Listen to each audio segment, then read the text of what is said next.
शीर्षक आहे अक्षरांची रांग। या नभावर लिहित जावी अक्षरांची रांगच रांग।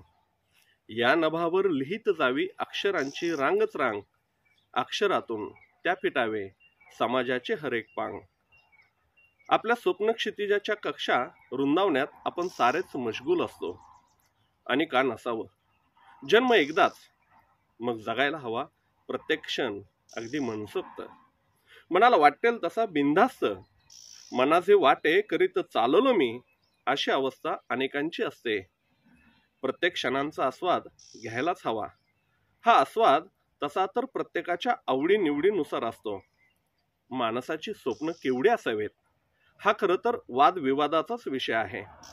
कोणी म्हणेल आभाळा एवढी, कोणी म्हणेल डोंगरा एवढी, तर कोणी म्हणेल माणसाच्या खिशा एवढी। या मतमतांतरात न पडता फक्त एवढं वाटतं की आपण आयुष्यभर फक्त आपली स्वप्न पूर्ण करण्यासाठी धावत असतो। या रुळावरची स्वप्नांची स्टेशन्स सातत्याने वाढत राहतात। आम्हालाही थांबावंसं वाटत नाही, कारण पुढचं स्टेशन आम्हाला खुणावत असतं। कदाचित यालाच वर्तमानात यशाचा मार्ग म्हणत असतील। पण या यशासोबत समाधान नसेल तर हे यश ही पोरकेपणाचं प्रारब्ध घेऊन आणलेल्या जन्मल्यासारखंच असतं। मग या स्वप्नांच्या स्पर्धेत समाधान केव्हा लाभेल? जेव्हा आपण आपल्या स्वप्नांसोबत इतरांचीही स्वप्न पूर्ण होण्यासाठी निमित्त होऊ। त्यावेळेसच आपोआपच मनाला समाधान मिळेल। कारण जन्म नावाचा अवकाश केवळ स्वतःसाठी नाही, स्वतःपुरतं असतं तर नातीगोती, भावभावना, समाज आदींचा जन्मच झाला नसता। म्हणूनच आपला जन्म हा या समाजातील अनेक चांगल्या गोष्टी करण्याकरिता झाला आहे, याची जाणीव सतत आपल्याला हवी। अनेक चांगल्या गोष्टींमधून आपण अनेक चेहऱ्यांवर आनंद पेरू शकतो। आपल्या प्रत्येक पावलातून सत्कार्याचे ठसे उमटायला हवेत।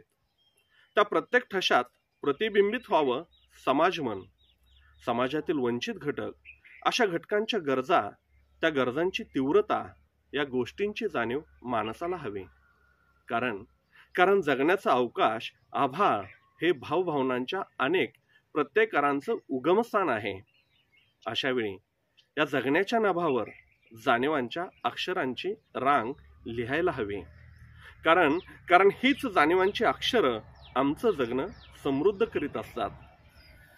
कारण आपणाला होत असणाऱ्या जाणीवेतून कोणाच्या तरी दुःखावर फुंकर मारण्याची तळमळ मनात निर्माण होत असते।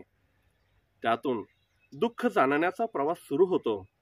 हा प्रवास जाणण्यापासून ते जपण्यापर्यंत पोहोचतो। आणि मग अशा जपण्यातूनच समोरच्याचे दुःख नष्ट होते। दुःख नष्ट झालेल्या चेहऱ्यावर उमटते हास्य, आणि हेच हास्य आमच्या जगण्याचा अन्वयार्थ बनून जातो। मग त्याच दिशेत पावलं पडू लागतात आणि सुरू होते हसऱ्या चेहऱ्यांची मालिका। आणि नकळत लक्षात येतं जीवनाच्या नभावर लिहिलेल्या अक्षरातून समाजाचे पांग फिटत चालल्याचे।